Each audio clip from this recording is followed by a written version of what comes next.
Today we are going to discuss the chapter digestion and absorption.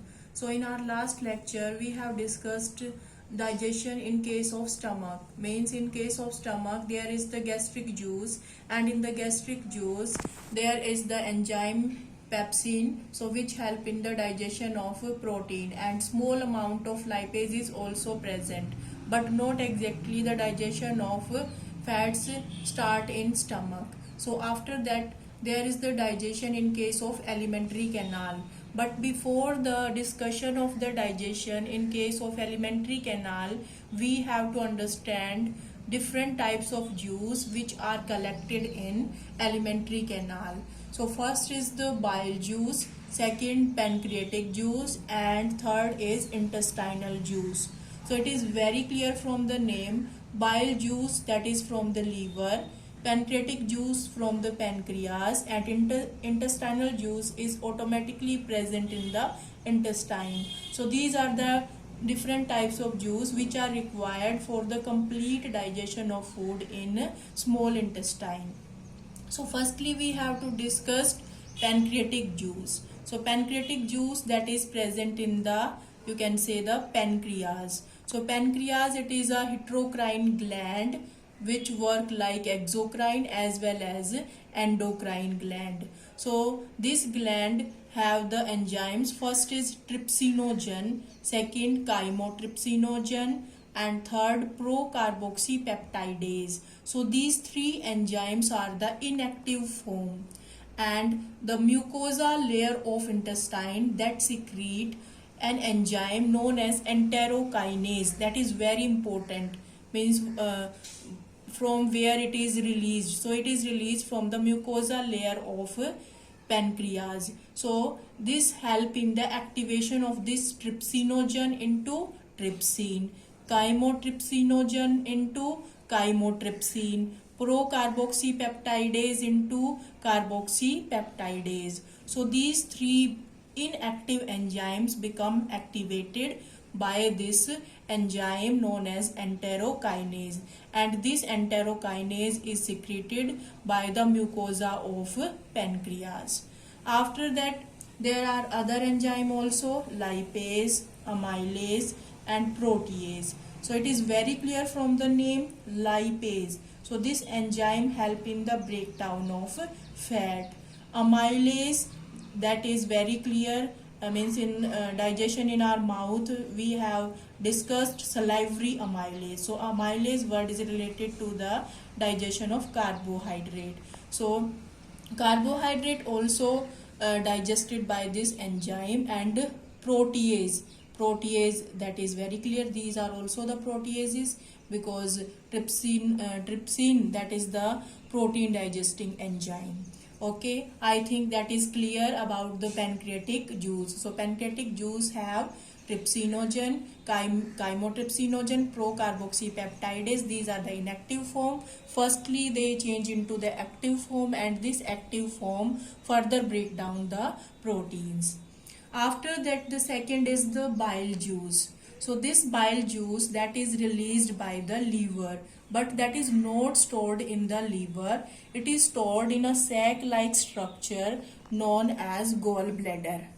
That is the diagram of liver, and here it is the left lobe of the liver and the right lobe of the liver. So the ducts coming from the liver, these are known as the hepatic duct, and the duct coming from the gallbladder, cystic duct. So they join to form a common bile duct, and bile is stored here in this gallbladder. Then this bile duct join with the duct of the pancreas, and when there is the combination of the pancreatic duct and the bile duct, then it is known as hepatopancreatic duct. So this hepatopancreatic duct then open into the duodenum part of small intestine. So I think you understood from where the bile juice come. So bile juice come from the liver, but it is stored in the gallbladder. Now what is the composition of this bile juice? Bile juice have no enzyme, we can say.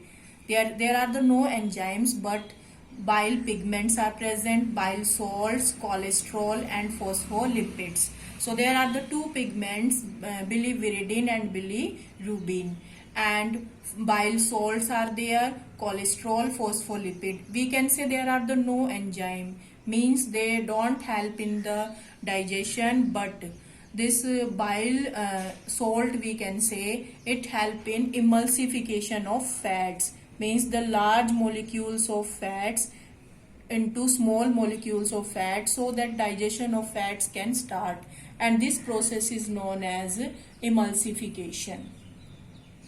So I think you understood. So bile juice have no enzyme, but it help in the emulsification of fats. What is emulsification?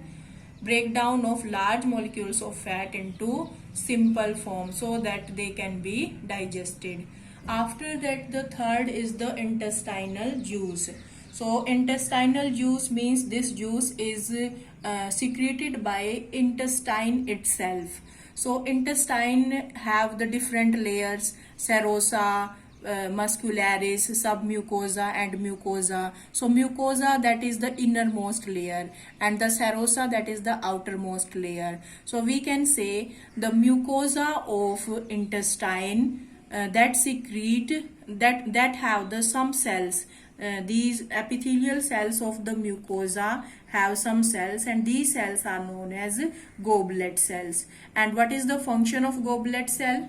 The goblet cell release mucus, and this mucus provide the protect the inner lining of intestine, like in case of stomach. So it secrete mucus. The goblet cell secrete mucus, and the brush border cells of mucosa also secrete the juice, and the combination of mucus plus the secretion of brush border cells of mucosa, that is known as intestinal juice.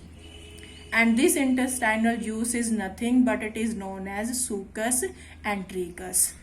I think you understood. The intestinal juice, it is known as succus entericus. And what is there in this succus entericus? First is the mucus. That mucus is secreted by the, you can say, the epithelial cells of mucosa, and these epithelial cells are known as goblet cell. So they secrete mucus, and the second brush border cells of mucosa, they release so the juice, and the combination of both these is known as succus entericus.